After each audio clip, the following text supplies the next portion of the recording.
Dan Le Batard is leaving ESPN on January 4th. And this is what we're talking about today on the McTaggart Attack Podcast. I'm Kevin McTaggart. That's right. He's leaving January 4th, leaving ESPN January 4th. Before I go more into it, please, if you're watching this on YouTube, subscribe to the channel. And if you're listening to this on the audio version of the podcast, subscribe, rate, and review, all that stuff. Just subscribe and like, because if you subscribe, more subscribers you get, the more popular the channel gets. I think we just went over 100 subscribers on YouTube, so that's great. Most of that was through begging, so I doubt any of those 100 people are actually watching the videos. If 100 people were watching the videos, I would know it, but they're not, so I know that the subscribers aren't watching. I'm looking at you, subscribers.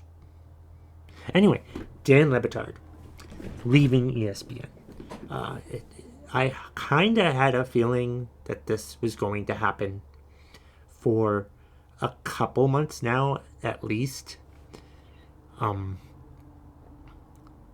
Because there have been issues. Because, back in late July, ESPN put out an announcement for their new radio lineup. And his radio show, which I love, the Dan Le Batard show with Stugatz, was getting cut from 3 hours a day to 2 hours a day. Their most highly rated radio show was losing an hour. And then, of course, that meant that they just put more content out digitally on podcasts and such. So there's that. And then a couple months later, ESPN did layoffs, and they laid off one of Dan Le Batard's producers, Chris Cody. But they didn't let Le Batard know that they were going to lay him off. And he called it one of the most horrific offenses that he's ever witnessed professionally. And I think that might have been the straw that broke the camel's back. That might have been like the last straw. So I wasn't really surprised by the news that came out today that they were going to part ways. But it certainly is startling that it happened this quickly. I thought he would just be miserable for the rest of his contract, the next couple years. I think they had like a 5-year contract or something last year or something like that. I don't know. But they're out of the contract now as of January 4th. I don't know what that means for everybody else on the radio show. I think they're all going to be let go. I think he agreed. He made it so that they'd all be let go. So I'm assuming that you don't just leave and not have anything to go to. I'm pretty sure they'll be announcing something in like mid-January or like January 5th. They'll announce where they're going. So my guess is if they were going anywhere, it would be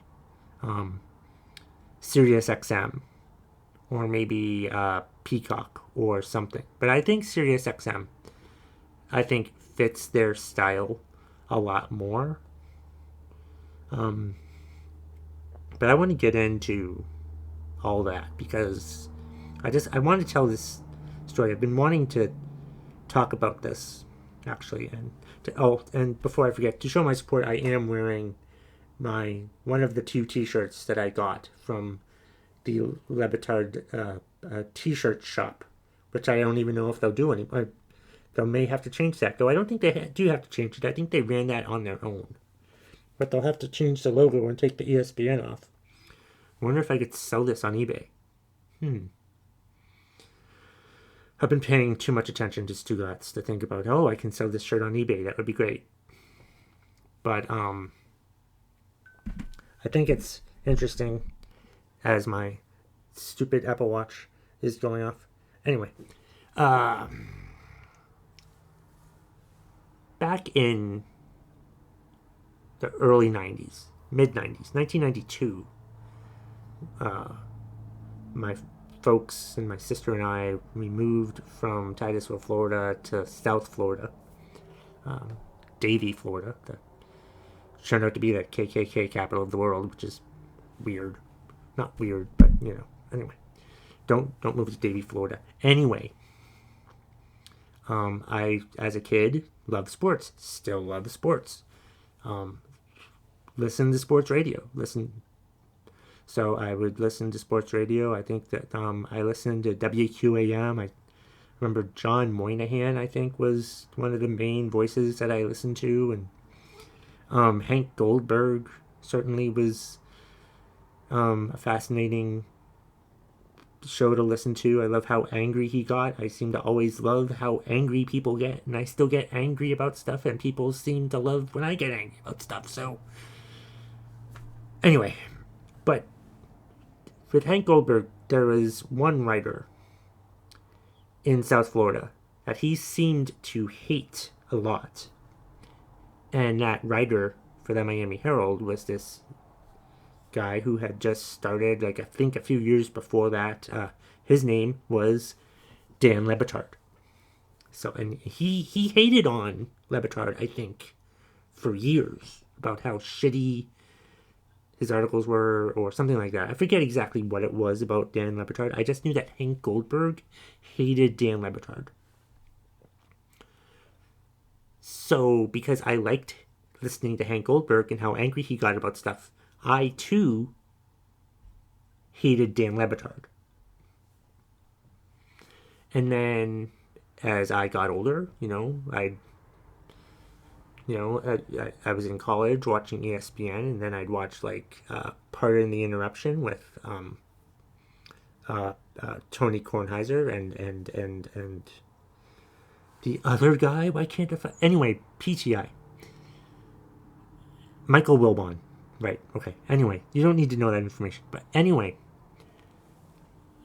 they would have people fill in for them from time to time when they were out sick or on vacation or whatever. And one of those people was Dan Le Batard. And I'm like, and he seemed to be on a few shows, spouting his opinion and stuff like that. And I hated Dan Le Batard still from when I listened to Hank Goldberg, and I still hated Dan Le Batard, and I didn't hate Dan Le Batard any less. I possibly hated him more whenever he would show up on PTI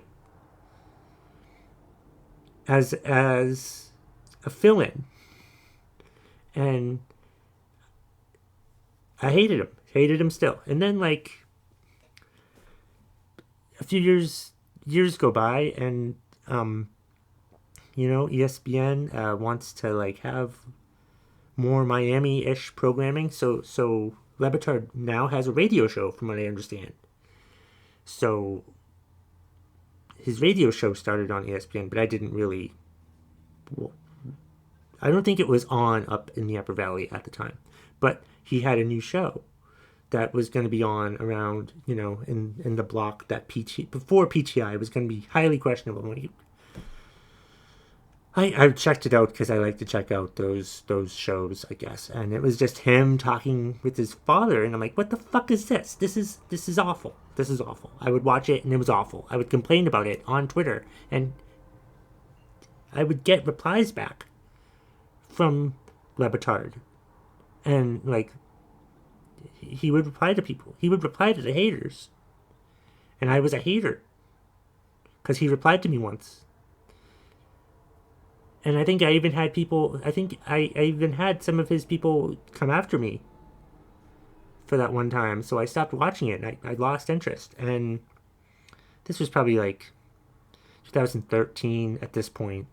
But then Le Batard, the radio show, showed up on sports radio up here in the Upper Valley. And I thought I would give it a shot. And the first show that I'm listening to, they're not even talking about sports. I don't even know what they were talking about. But I'm like, why the hell aren't they talking about sports? But, like, I kept listening to it. Because, like, I would listen to them still. I don't know what drew me to it, but I'm just like, why are they? They're not talking about sports. They're not taking sports seriously. And then I'm like, oh, they're not taking sports seriously. Because I always thought Le Batard, I didn't know what to expect from his radio show, to be honest. I thought he was just going to be gas baggy douchebag like he usually is on the TV shows. And he wasn't. He was actually being more parody-like, more satirical, more funnier. Like they clearly, the radio show clearly didn't take sports seriously. Which led me to give a second look to Highly Questionable, and they clearly didn't take sports seriously because he had his father on as the host of the show. Poppy Le Batard slowly became my favorite personality at ESPN. So Dan Le Batard went from someone who I truly despised to, like, my favorite thing at ESPN. You see where I'm going at with all of this. And now, as of January 4th, after January 4th, he's gone. They're gone. They're all gone from the radio and the TV show. Highly Questionable is going to stick around, but who gives a shit about that if Dan Le Batard isn't on it? Which is not something that I would have expected myself saying 8 or 9 years ago. So, yeah, that's my story. I used to hate Dan Le Batard, but now I'm a fan. And I will listen to him and watch him and his marching band to nowhere, his shipping container, wherever the hell they end up, which I guess will probably be Sirius XM or something like that. So, the news kind of stinks today. I still will watch ESPN, but not as much as I used to. There are still some good radio shows that they have. Like, I like Shanae and Golick Jr. I'll still watch them. And I do like Keyshawn, J. Will, and Zubin. I'm glad that they replaced Golick and Wingo, even though I liked Golick and Wingo too. I like Keyshawn Johnson, which is another thing. I never used to like Keyshawn Johnson. And now I like Keyshawn Johnson. But this episode isn't about Keyshawn Johnson. This episode of the McTaggart Attack Podcast was about my love-hate relationship, or my hate-love relationship with Dan Le Batard. And I'm upset to see them go, but I'm looking forward to see where they end up. Because I'll be there watching, as I imagine a lot of people will. And ESPN needs to stop with this stupid stick-to-sports bullshit. If you're gonna have people be personalities on your network, have them be their personality. The ESPN is like the WWE of sports networks. Before I go, please let me know what you think about Dan Le Batard. You can email me, McTaggartAttack@gmail.com, or find me on social media at McTaggart Attack on Instagram, Twitter, and TikTok. Or you can comment below if you're watching this on YouTube. And that's the bottom line if you smell what the McTaggart Attack Podcast is cooking.